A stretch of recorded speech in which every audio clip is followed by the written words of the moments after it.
एक बार महात्मा बुद्ध किसी गांव में प्रवचन दे रहे थे।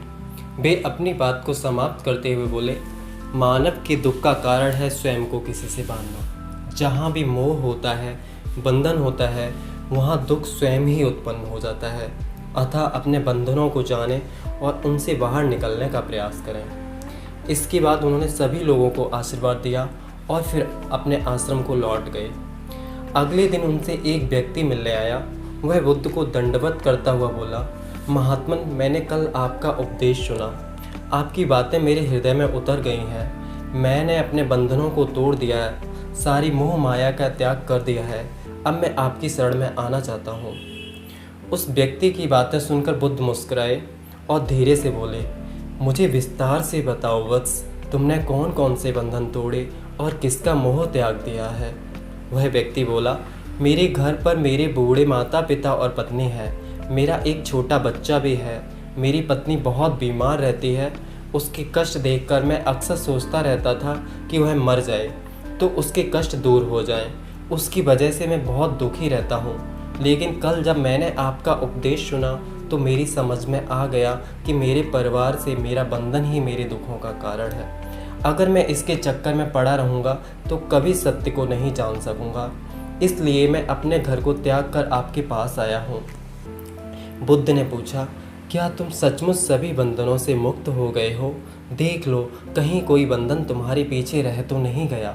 वह व्यक्ति बोला, नहीं प्रभु, मैं अपने जीवन की सारी चीज़ों को पीछे छोड़ आया हूँ और अब आगे बढ़ना चाहता हूँ। बुद्ध ने कहा, अगर ऐसी बात है तो फिर ठीक है, आज तुम यही आश्रम में रुको। कल मैं तुम्हें बताऊँगा कि तुम्हें क्या करना है। बुद्ध ने अपने एक शिष्य की ओर इशारा किया। शिष्य ने उसे आश्रम के अतिथि कक्ष में पहुंचा दिया। वह व्यक्ति उत्सुकता पूर्वक आश्रम की गतिविधियां देखता रहा। उन्हें देखकर वह बहुत प्रसन्न हुआ और अपने सौभाग्य पर इतराता रहा।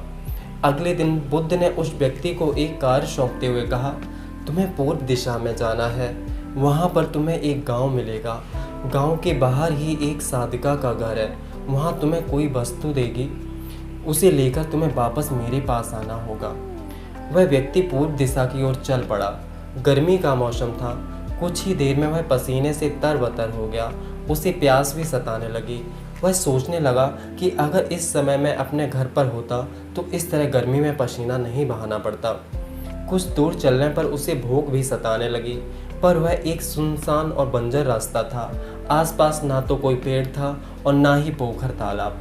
वह पुनः सोचने लगा कि अगर मैं इस समय अपने घर पर होता तो अपनी पत्नी के हाथ का बना स्वादिष्ट भोजन कर रहा होता।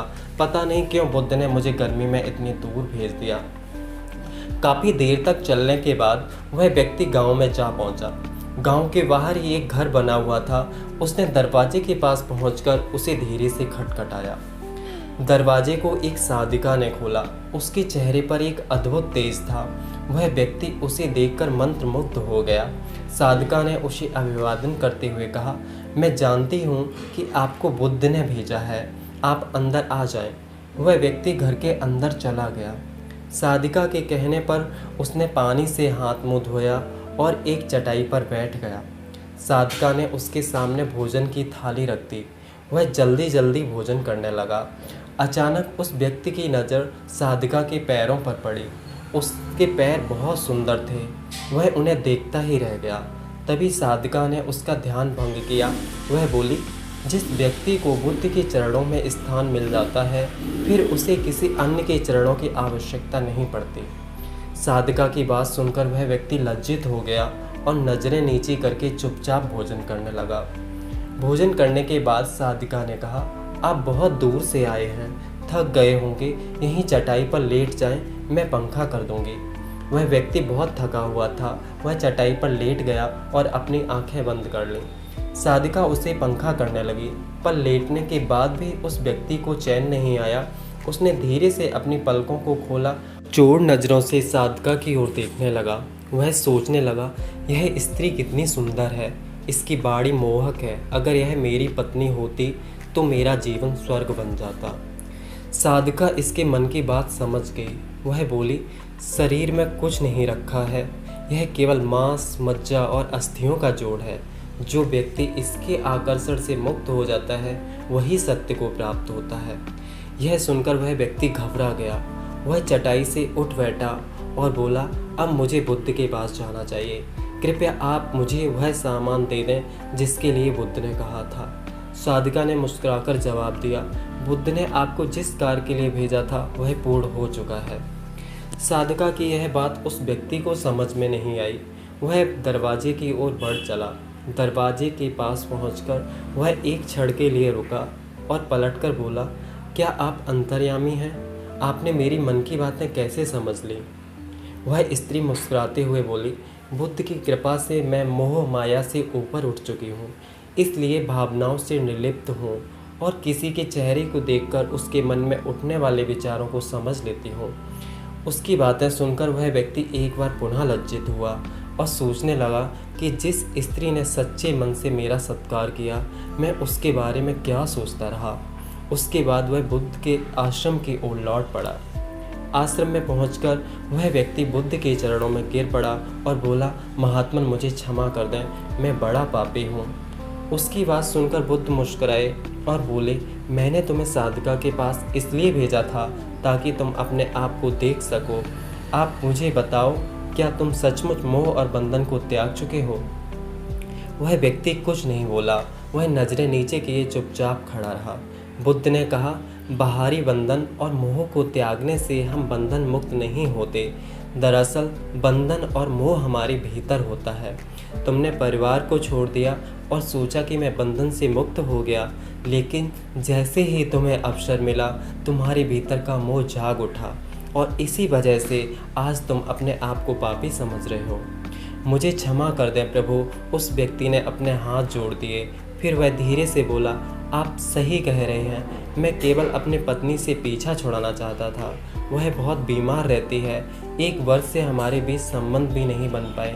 मैं कुछ ज़्यादा कमाता भी नहीं हूँ, इसलिए मैं अपने परिवार के दायित्वों का निर्वहन भी ठीक ढंग से नहीं कर पा रहा हूँ। शायद इसलिए मैं अपने परिवार से पीछा छुड़ाना चाहता था, पर अब मैं समझ गया हूँ मेरा परिवार ही मेरा सत्य है और उसके दायित्वों का निर्वहन ही असली कर्म है। बुद्ध बोले, मैं जो कुछ भी कहता हूँ वह अपने अनुभव के आधार पर कहता हूँ। लोग मेरी बातों को सुनते तो हैं, पर वे अपने स्वार्थ के अनुसार ही उसका अर्थ ग्रहण करते हैं।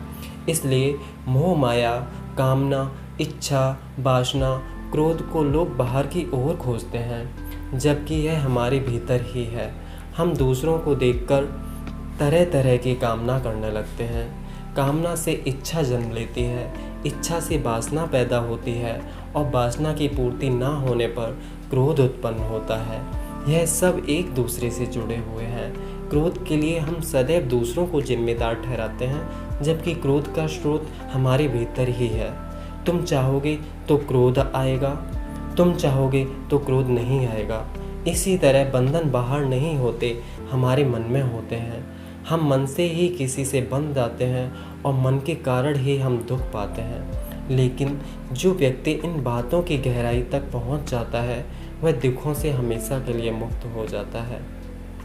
तो दोस्तों, आज आपको कहानी कैसी लगी आप कमेंट बॉक्स में ज़रूर बताएं। उम्मीद करता हूँ आज की कहानी से आपने अपना ज्ञानवर्धन किया होगा। ऐसी ही रोचक और ज्ञानवर्धक कहानियों को सुनने के लिए आप हमारे YouTube चैनल से जुड़े रहें। आपका धन्यवाद।